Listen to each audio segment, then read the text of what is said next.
Hi, thank you so much for taking the time to watch this parent information session about exhibition. Based on parent feedback through a survey that Ms. Kim sent out several weeks ago, it looks like due to busy schedules, having a pre-recorded information session best fit your needs. So we're here to deliver. Before we get started, I'd like to introduce myself. My name is Jessica Vance. I'm the IB coordinator here at Spicewood Elementary. I've been here for about 2 years. Prior to that, I was in a classroom for 10 years, 5 of those being on an IB campus. My role here is to support the curriculum framework that the teachers work so hard to write and deliver inside of the classrooms. I'm also here to co-teach and support the teachers as needed within their rooms.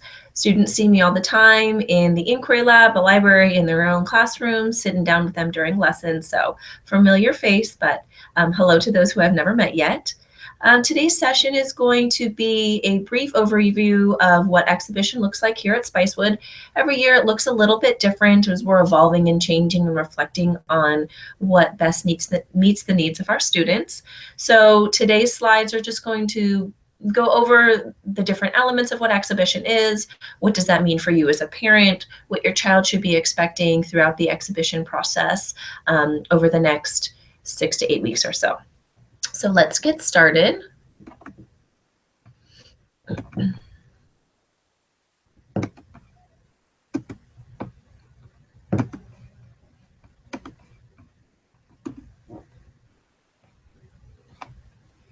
All right, so the purpose of exhibition is to have students engage in an in-depth collaborative inquiry that allows them to explore multiple perspectives on a real-world issue or problem. And the way that we have students collaborate together this year is to have them engage in reflective class conversations. They'll be collaborating with different types of partners and different learning experiences within the classroom throughout the unit of inquiry versus a collaborative project at the end. What they'll be doing through that collaboration process is really applying the skills that they've learned throughout their time here at the PYP. And when I mean by skills, I'm talking about the approaches to learning. We're talking about the thinking skills, communication skills, social skills, and research skills. This also is a time for students to engage in a little bit more independence and responsibility. We all know that come middle school, there is a lot more responsibility, independence put on our students. And so really the exhibition is a great time for students to apply the skills that they've been learning throughout their time here in elementary school, but also really give them some more opportunities for responsibility and independence, because lots of this unit of inquiry, since it's so personal, is going to be an independent practice, and students are going to have to set their own deadlines, obviously with the teacher facilitating throughout. The purpose of exhibition also is, like I mentioned before, an opportunity for students to show their understanding of the essential elements of the PYP program. And we do that through mentorship with different classroom teachers on our campus, from grades from first grade until fourth grade, and some different supportive staff on our campus. They help students reflect on the different elements of the program. The exhibition also is the ultimate opportunity for students to take action based on their personal inquiry and what's really at the heart of their project. They take action, and action could be doing something, action could be saying something, thinking something, being something, or having some different sorts of feelings. And they'll explore what action really means in depth throughout this unit as well. And lastly, this is a time to reflect and celebrate their time here in the PYP. Some of our students have been here since kindergarten, so obviously they've spent a lot of time here at Spicewood. And even those students who are newer to the PYP program, it's still a great time for them to reflect on their learning and how they've grown as a person.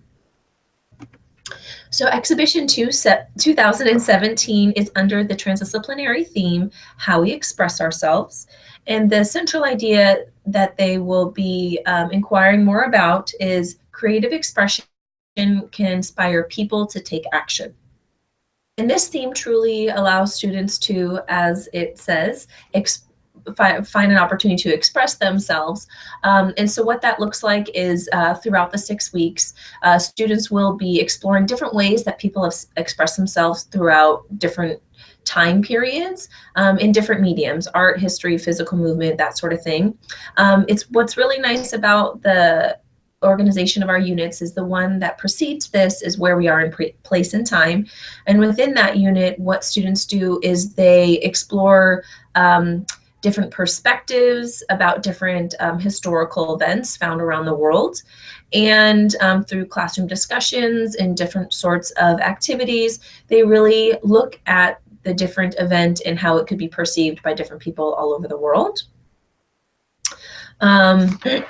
So it's kind of the culminating unit, I guess you could say. So ultimately, at the end of this unit, what students will do is they'll choose a medium that they kind of feel connected to. So that's that creative expression part. And what they'll do is they will tie it to an event in history, but really kind of drill down what was at the heart of the event, not necessarily the event itself. So they could, for example, choose to be inspired by 9/11. Maybe there's something at that event that just kind of really speaks to them. That could be tolerance. Based off of that time period in that event, they could say, you know what, from this, it shows us tolerance. So then what students will do is they'll choose an artistic mode or some other sort of medium to express that idea of tolerance and present that to their audience, who will in turn hopefully be inspired to take some sort of action. So what does this look like as far as student expectations? We talked briefly that this is a time for students to be responsible and independent, but there's some deeper skills listed on here as well that I'd like to go over with you. What will happen is that students will be communicating or be asked to communicate with their parents, their teachers, and other students. As I had mentioned before, there's going to be lots of opportunities for collaboration with their peers. So they'll be communicating with them as far as that goes. They're going to be needing communicating with their teachers in regards to like due dates. They'll be having reflective conversations with their teachers as they're really trying to kind of understand what the central idea means, and communicating with you. You might be a resource for them through their inquiry. And also I think just communicating with you of like where they are in the process. Like we had said before, that this is a reflection process. We really want to celebrate and reflect on their time here in the PYP, and you're definitely crucial to that. Students will also be responsible to organize materials through the exhibition process. All of them have a binder or a folder that they'll be keeping their materials in, as well as their Google Drive. And so they'll be responsible to organize all of those things. They will also be asked to be academically honest through their research. And they will also ask to be honest in the reflection. So every single week, your child will either conduct a video reflection like we are doing now, or some sort of written reflection throughout their journey of the exhibition. So we ask that they're honest and share their feelings of where they feel like they are as they self-assess. They're going to be selecting and using a variety of resources that might be online. It might be you, it might be another community member or another teacher on staff. They will be self-assessing through those reflections, and ultimately at the end there'll be one long self-assessment, and then also giving assessment to their peers. There's that collaboration piece that kind of gets tied in again. And when we say assessment, it's not a written test. What it is usually a couple of sentence stems or like a list of targeted things that the students will assess each other and give feedback to each other. And that's where that communication piece really ties in again, because it gives them an opportunity to use their social skills as well as those communication skills to really give positive and effective feedback to their classmates. And ultimately, our exhibition will end on Wednesday, May 24th. It's scheduled from about 8:30 till 10 o'clock, and we'll send a formal invitation to you guys later about that. Who else is involved? It's an entire school process. Even though we say it's a 5th grade exhibition, it really does take the entire school to make it happen. So what looks like on the teachers' end is that the homeroom teachers, 5th grade teachers, are obviously helping guide the students through the whole process of exhibition and having different learning experiences. Our other homeroom teachers are actually going to be mentors, and they meet with them every week or bi-weekly to reflect on the different essential elements of the program. reflecting on their portfolios, which we just did last week with all of the students. So I don't know if they share that with you. They'll also be reflecting on the learner profile. What does that really mean? How have they internalized it? They will reflect on the essential elements. And then they will also talk a little bit more about action and then present to their mentor groups. Our specials teachers have a unique role this year. They will be embedding lessons and different learning experiences inside of their classrooms in relation to the unit that creative expression inspires people to take action. So for example, in music, they might be listening to different songs throughout different time periods and having class discussions and debates about that. In art, I know that our art teachers are going to be looking at different types of art, whether it be installation art or more traditional art pieces, and kind of discussing what that looks like throughout time. And then my role here will to be providing extra support to the teachers, to the students, and really wherever is needed. So you are also involved.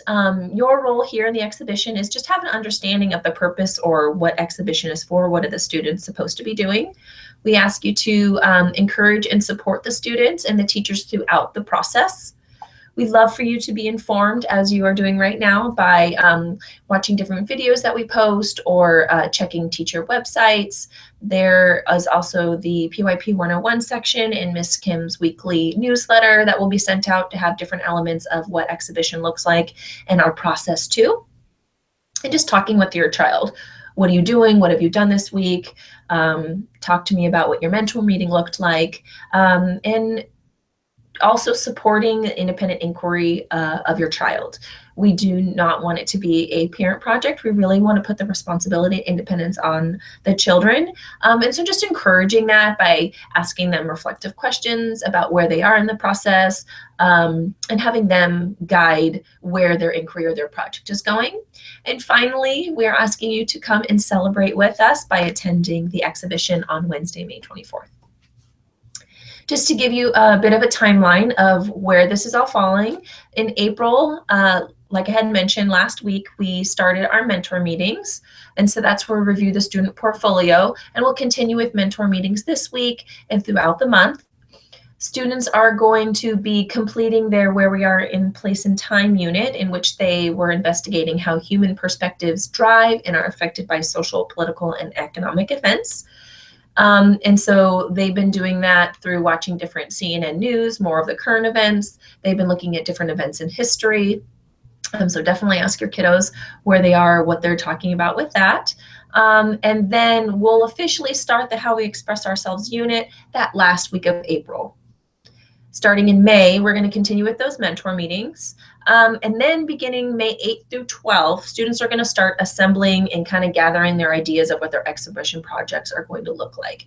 And really that first day or even that first week of them assembling the projects, 2 weeks down the line, it ends up looking like something completely different because it's just the creative process, and we allow students the time to have that creativity and work through that process. With that said, all of their projects are done here in school. They may ask you for different types of supplies, paint or poster boards or whatnot, but we want them to work through their projects here at school with their peers, with their teachers, and their mentors. During the week of May 15th through May 22nd, what students will be doing is finalizing their presentations. They're going to present for different feedback from their mentors, from their peers, and they're going to revise before our exhibition day. So final exhibition projects, again, they're going to look different from student to student, but there's two main components. The first component is that visual piece. So how we express ourselves really allows students to express themselves in lots of different modes and mediums. So what that could look like are we've had students create, more of a traditional poster board. Not too many of those do those since we give them free range. So we have some students who create a game. We have students create models with some PowerPoint slides to go with it. There's lots of different unique art pieces and paintings. Several students also make videos. We've had students conduct create music lyrics and present those on the day of. And then in addition to what their visual piece is, there's an oral presentation. And so what students will do is share the connection to their event and what really lies at the heart of the event. And then I'll engage in interactive dialogue with the visitors. So for example, again, that 9/11 example, if they were deciding to talk about tolerance was really at the heart of the 9/11 event, then they would know about the event, but they would really want them to have an authentic and real conversation with their audience member, and have them share about this exhibition process and how they've reflected on their time here in the PYP. So with that said, we're going to get started. And if there is anything that you need, please don't hesitate to reach out to your teacher or myself, or even ask your student. But it should be a great exhibition 2017, and we will see you in May.